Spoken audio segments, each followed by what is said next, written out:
ನಮಗೆಲ್ಲ ಗೊತ್ತಿರುವ ಹಾಗೆ ಗದಗ ಜಿಲ್ಲೆಯಾದ್ಯಂತ ನಾವು ಅಪಘಾತ ಪ್ರಕರಣಗಳನ್ನು ತಡೆಗಟ್ಟುವ ಸಲುವಾಗಿ ವಿಶೇಷ ಡ್ರೈವ್ಗಳನ್ನು ಮಾಡ್ತಾಯಿದ್ದೀವಿ.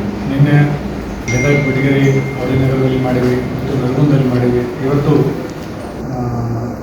ಗಜೇಂದ್ರಗಡ ಪಟ್ಟಣ ಮತ್ತು ಸರೌಂಡಿಂಗ್ ಏರಿಯಾದಲ್ಲೂ ಕೂಡ ಮಾಡಿ ಸುಮಾರು 49 ಪ್ರಕರಣಗಳಲ್ಲಿ ಫೈನ್ ಹಾಕಿವಿ. ಪ್ಲಸ್ 86 ಬೈಕ್ಗಳನ್ನು ಸೀಸ್ ಮಾಡಿವಿ. ಈ ಸೀಸ್ ಮಾಡೋ ಪ್ರಮುಖ ಉದ್ದೇಶ ಏನಂದರೆ, ಯಾರಾದರೂ ಸೀಸ್ ಮಾಡೋದಿರ್ಬೋದು, ದಂಡ ಹಾಕೋದು, ಎರಡೂ ಉದ್ದೇಶ ಏನಂತಂದರೆ, ಯಾರಾದರೂ ಹೆಲ್ಮೆಟ್ ವೇರ್ ಮಾಡಿರಲಿಲ್ಲ ಅಂದರೆ ಮತ್ತು ವಾಹನದ ಕಾಗದ ಪತ್ರಗಳು ಸರಿಯಾಗಿರಲಿಲ್ಲ ಅಂದರೆ, ಸಪೋಸ್ ಇನ್ಶೂರೆನ್ಸ್ ಇಲ್ಲದೆ ಇರ್ಬೋದು, ಆ ರೀತಿ. ಸೊ ಆ ರೀತಿ ನಾವು ಟಾರ್ಗೆಟ್ ಮಾಡಿ ಈ ದಿವಸ ಡ್ರೈವನ್ನು ಮಾಡಿದ್ದೀವಿ. ನರಗುಂದ DSP ಪ್ರಭುಗೌಡ ಅವರ ನೇತೃತ್ವದಲ್ಲಿ ಅವರ ಸಬ್ ಡಿವಿಷನ್ ಅಧಿಕಾರಿ ಮತ್ತು ಸಿಬ್ಬಂದಿಗಳು ಇದರಲ್ಲಿ ಭಾಗವಹಿಸಿದ್ದಾರೆ. ಇದರ ಉದ್ದೇಶ ಅಪಘಾತಗಳ ಪ್ರಕರಣಗಳನ್ನು ತಡೆಗಟ್ಟುವುದು ಮತ್ತು ಟ್ರಾಫಿಕ್ ಡಿಸಿಪ್ಲಿನನ್ನು ತರುವುದು. ಇದು ಇವತ್ತಿಗೆ ಮಾತ್ರ ಸೀಮಿತ ಆಗಿರುವುದಿಲ್ಲ, ಇದೇ ರೀತಿ ಮುಂದುವರಿತದೆ. ಸಾರ್ವಜನಿಕರು ದಯವಿಟ್ಟು ಸಹಕಾರ ಮಾಡಬೇಕು. ಅದನ್ನು ನಾವು ಮಾಡ್ತಾ ಇರೋದು ಅವರ ರಕ್ಷಣೆಗಾಗಿ. ಈಗ ನಿನ್ನೆ ಮೊನ್ನೆ ತಾವೆಲ್ಲ ನೋಡಿದಾಗ ಮೂರು ಜನ ಆಕ್ಸಿಡೆಂಟ್ ಆಗಿ ಡೆತ್ ಆಗಿದೆ. ಅದರಲ್ಲಿ ಹೆಲ್ಮೆಟ್ ಇದ್ದವರು ಕೂಡ ಇದ್ದಾರೆ. ಸೊ ಆ ರೀತಿ ಆಗ್ತಾ ಇರೋದರಿಂದ ಕಡ್ಡಾಯವಾಗಿ ಎಲ್ಲರೂ ಸಂಚಾರ ನಿಯಮಗಳನ್ನು ಪಾಲಿಸಬೇಕು, ಹೆಲ್ಮೆಟನ್ನು ಕಡ್ಡಾಯವಾಗಿ ಧರಿಸಬೇಕು, ಟ್ರಾಫಿಕ್ ಡಿಸಿಪ್ಲಿನನ್ನು ಎಲ್ಲರೂ ಫಾಲೋ ಮಾಡಬೇಕಂತ ಕೇಳ್ಬೋದು. ಸರ್, ಈಗ ಹೆಲ್ಮೆಟ್ ಇಲ್ಲ ಅಂತಂತಂದರೆ ಫೈನ್ ಹಾಕಿರ್ತಾರೆ ಸರ್. ಮತ್ತೊಂದು ಸರಿ ಅದೇ ವ್ಯಕ್ತಿ ಅಥವಾ ಅದೇ ರೂಟ್ನಲ್ಲಿ ಮತ್ತೊಬ್ಬ ಅದೇ ಗಾಡಿ ಬಂತಪ್ಪ ಅಂತ ಸರ್, ಅವ್ರಿಗೆ ಹೇಳೋಕ್ಕಾಗ್ತಾರೆ ಸರ್? ಅವ್ರಿಗೆ ಹೆಂಗೆ, ಯಾವ ರೀತಿ ಸಲಹೆನೇ ಹೇಳ್ತಾರೆ ಸರ್ ಅವರು? ನಾವೀಗ ಸೆಕೆಂಡ್ ಟೈಮ್ ಬಂದಾಗ ಕೂಡ ಅಷ್ಟೇ ಫೈನ್ ಹಾಕಬೇಕಾಗ್ತದೆ. ಬಟ್ ಅವ್ರು ರಿಪೀಟೆಡ್ ಅಫೆಂಡರ್ಸ್ ಆಗಿತ್ತಂದರೆ ಮತ್ತು ನಾವು ಫರ್ದರ್ ಸೀರಿಯಸ್ ಆ್ಯಕ್ಷನ್ ಮಾಡಬೇಕು. ಎಸ್. ಸಿಗ್ನಲ್ ಏನೋ ರಿಪೇರಿ ಮಾಡೋದ್ರ ಬಗ್ಗೆ ಆಲ್ರೆಡಿ ನಾವು ನಗರಸಭೆಯವರಿಗೆ ಮತ್ತು ಸಂಬಂಧಪಟ್ಟ ರೋಡ್ ಅಥಾರಿಟಿಯವರಿಗೆ ರಿಕ್ವೆಸ್ಟ್ ಮಾಡಿದ್ದೀವಿ.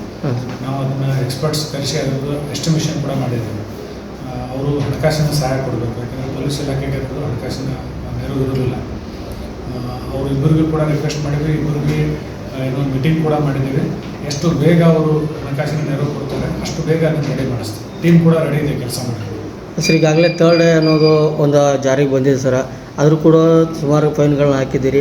ಅಷ್ಟಾದರೂ ಕೂಡ ಜನ ಎಚ್ಚೆತ್ಕೊಳ್ತಾ ಇಲ್ಲ ಸರ್. ಏನು ಮುಂದೇನಾದರೂ ಕಠಿಣ ಕ್ರಮ ಕೈಗೊಳ್ತಾರೆ? ಇದು ಕಂಟಿನ್ಯೂಸ್ ಪ್ರೊಸೆಸ್. ಜನರದ್ದು ಮೆಂಟಾಲಿಟಿ ಅದು ಚೇಂಜ್ ಮಾಡಲಿಕ್ಕೆ ನಾವು ಕಂಟಿನ್ಯೂಸ್ ಆಗಿ ಪ್ರೊಸೆಸ್ ಅವೇರ್ನೆಸ್ ಕೂಡ ಮಾಡ್ತಾಯಿದ್ದೀವಿ, ಎನ್ಫೋರ್ಸ್ಮೆಂಟ್ ಕೂಡ ಮಾಡ್ತಾಯಿದ್ದೀವಿ. ಕೆಲವು ಇಂಜಿನಿಯರಿಂಗ್ ಆಸ್ಪೆಕ್ಟ್ಸಲ್ಲೂ ಕೂಡ ಕೆಲಸ ಮಾಡ್ತಾಯಿದ್ದೀವಿ. ಎಲ್ಲಿ ಬ್ಲ್ಯಾಕ್ ಸ್ಪಾಟ್ಸ್ ಅಂತಿದೆ ಅದನ್ನು ಸರಿ ಮಾಡಲಿಕ್ಕೆ. ಸೊ ಇದನ್ನು ಈ ಎನ್ಫೋರ್ಸ್ಮೆಂಟನ್ನು ಇನ್ನೂ ಕಠಿಣವಾಗಿ ಮಾಡ್ತೀವಿ. ಇದು ಅವರ ಒಳ್ಳೆಯದಕ್ಕಾಗಿ, ಪೊಲೀಸ್ ಇದರಲ್ಲಿ ಖುಷಿ ಪಡುವಂಥದ್ದೇನಿಲ್ಲ, ಅವರ ಒಂದು ಸೇಫ್ಟಿ ಸಲುವಾಗಿ ನಾವಿನ್ನೂ ಇದನ್ನು ಕಠಿಣವಾಗಿ ಮಾಡ್ತೀವಿ. ಮುಂಬರುವ ದಿನಗಳಲ್ಲಿ ಎಲ್ಲರೂ ದಯವಿಟ್ಟು ಸಹಕಾರ ಮಾಡ್ತೀವಿ. ಸರ್, ಈಗ ಗಜೇಂದ್ರಗಡ ಅಂದರೆ ಗದಗ ಜಿಲ್ಲೆಯಲ್ಲಿ ಅತ್ಯಂತ ವಾಣಿಜ್ಯ ಕೇಂದ್ರ ಸರ್. ಇಲ್ಲಿ ಪ್ರತಿನಿತ್ಯ ಸಾವಿರಾರು ಬೈಕ್ಗಳು ಓಡಾಡ್ತವೆ, ಸಾವಿರಾರು ಗಾಡಿಗಳು ಓಡಾಡ್ತವೆ ಸರ್. ಈಗ ನಮ್ಮ ಸೋಮಗೌಡ ಸಾಹೇಬರು ಬಂದಾಗ ಸ್ವಲ್ಪ ಟ್ರಾಫಿಕ್ ಕಂಟ್ರೋಲ್ ಮಾಡಿದ್ದಾರೆ ಸರ್. ಈಗ ಮಂಗಳವಾರ ದಿವಸ ಭಾಳ ತೊಂದರೆ ಆಗುತ್ತೆ ಸರ್. ಅವಾಗ ಏನು ಮಾಡಬೇಕು? ಈಗ ನಾವು ಗದಗ ಅವಳಿನಗರ, ಗದಗ ಬಿಡಗೇರಿ ಅವಳಿನಗರ ಬಿಟ್ಟರೆ ಅತಿ ಹೆಚ್ಚು ನಾವು ಕಾನ್ಸಂಟ್ರೇಷನ್ ಗಜೇಂದ್ರಗಡ ಮತ್ತು ಲಕ್ಷ್ಮೇಶ್ವರನ ಮಾಡಬೇಕಂತಲೇ ಇವತ್ತು ನಾವು ಇಮಿಡಿಯೇಟ್ಲಿ ಗಜೇಂದ್ರಗಡದಲ್ಲಿ ಇಟ್ಟಿವಿ. ಸೊ ಆ ರೀತಿ ಸ್ಪೆಸಿಫಿಕ್ ಇಶ್ಯೂಗಳಿದ್ದು ಅಂದರೆ ಅವತ್ತು ಎಕ್ಸ್ಟ್ರಾ ಸ್ಟಾಫ್ ಹಾಕಿ ಒಂದು ಏನೋ ಟ್ರಾಫಿಕ್ ರೆಗ್ಯುಲೇಷನ್ ಮಾಡಲಿಕ್ಕೆ ಅವಶ್ಯಕತೆ ಇದೆ, ಅದನ್ನು ಕೂಡ ಮಾಡ್ತೀವಿ. ಸರ್, ಈಗ ಗದಗಲ್ಲಿರ್ತ ಹಾಗೆ ವಾರದಾಗ 3 ದಿವಸ ಈ ಕಡೆ 3 ದಿವಸ ಆ ಕಡೆ ಆ ಥರ ಏನಾದರೂ ಮಾಡೋ ಚಾನ್ಸ್ ಡಿಸ್ಕಸ್ ಮಾಡಿದ್ವಿ. ಒಂದು ಈಗ ಮತ್ತು ಬಿಫೋರ್ ಎಲೆಕ್ಷನ್ ಇದು ಡಿಸ್ಕಸ್ ಆಗಿತ್ತು. ಎಲೆಕ್ಷನ್ ಬಂದಾಗ ನಾವೆಲ್ಲ ಸ್ವಲ್ಪ ಎಲೆಕ್ಷನಲ್ಲಿ ಬ್ಯುಸಿ ಆಗಿದ್ವಿ. ಬಟ್ ಈಗ ಅದನ್ನು ಸ್ಟ್ರೀಮ್ಲೈನ್ ಮಾಡಲಿಕ್ಕೆ ಆಲ್ಟರ್ನೇಟಿವ್ ಇದು ಪಾರ್ಕಿಂಗ್ ಸಿಸ್ಟಮ್ ಇರ್ಬೋದು ಅಥವಾ ಎಕ್ಸ್ಕ್ಲೂಸಿವ್ ಪಾರ್ಕಿಂಗ್ ಸಿಸ್ಟಮನ್ನು ಇಂಪ್ಲಿಮೆಂಟ್ ಮಾಡೋದಿರ್ಬೋದು. ಕೆಲವು ದಿನಗಳಲ್ಲಿ ಅದನ್ನು ಸ್ಟ್ರೀಮ್ಲೈನ್ ಮಾಡ್ತೀವಿ. ಈಗ DSP ಅವರು ಅದಕ್ಕೆ ಇವತ್ತು ವಿಸಿಟ್ ಮಾಡಿ ಎಲ್ಲ ಸ್ಟಡಿ ಮಾಡಿ ನಾವು ಒಂದು ರಿಪೋರ್ಟ್ ಕೊಡ್ತೀವಿ ಅಂತ ಹೇಳಿದ್ದಾರೆ. ಸೊ ಅದನ್ನು ಮಾಡಿ ಒಂದು DC ಅವ್ರ ಕಡೆಯಿಂದ ನೋಟಿಫಿಕೇಷನ್ ಮಾಡಿಸಿ ಅದನ್ನು ಜಾರಿ ಮಾಡ್ತೀವಿ. Okay sir, thank you. ಕಾನೂನು ಯಾವತ್ತು ರಾಷ್ಟ್ರಪತಿ ಸೈನ್ಯವಾಗಿ ಜಾರಿಗೆ ಬರ್ತದೆ ಆವತ್ತಿಂದ ಜಾರಿ ಇರ್ತದೆ.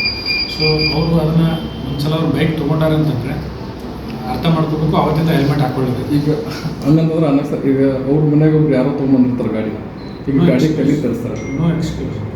ಇಗ್ನೋರೆನ್ಸ್ ವ್ಯಾಪಕ ಪರಿಚಯ ಇದು ಅಡ್ವರ್ಟೈಸ್ಮೆಂಟ್ ನಾವು ಎಷ್ಟು ಮಾಡೋದು? ಅಡ್ವರ್ಟೈಸ್ಮೆಂಟ್ ಗಾಡಿ ಕಳಿಸ್ತೀವಿ, ಎಲ್ಲ ಕಡೆ ಅನೌನ್ಸ್ಮೆಂಟ್ ಮಾಡ್ತಾ ಇದ್ದೀವಿ, ಅವೇರ್ನೆಸ್ ಪ್ರೋಗ್ರಾಮ್ ಮಾಡ್ತಾ ಇದ್ದೀವಿ. ಇನ್ನೂ ಎಷ್ಟು ಅವೇರ್ನೆಸ್? ಈಗ ಸಿಟಿಗಳಲ್ಲಿ ಮಾತ್ರ ನಾವು ಹೆಚ್ಚು ಕಾಣ್ತಾ ಇದ್ದೀವಿ ಸರ್ ಪ್ರಚಾರ ಮಾಡ್ತಕ್ಕಂಥದ್ದು.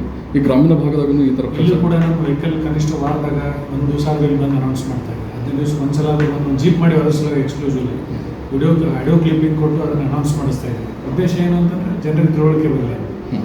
ಬರೀ ತಿಳುವಳಿಕೆಯಲ್ಲೇ ಕಾಲ ಹೋಗ್ಬಾರ್ದು, ಎನ್ಫೋರ್ಸ್ಮೆಂಟ್ ಕೂಡ ಆಗಬೇಕು. ಈಗ ನಾವು ಪ್ರತಿಯೊಬ್ಬರಿಗೂ ಹೋಗಿ ಹೇಳಲಿಕ್ಕಾಗೋದು.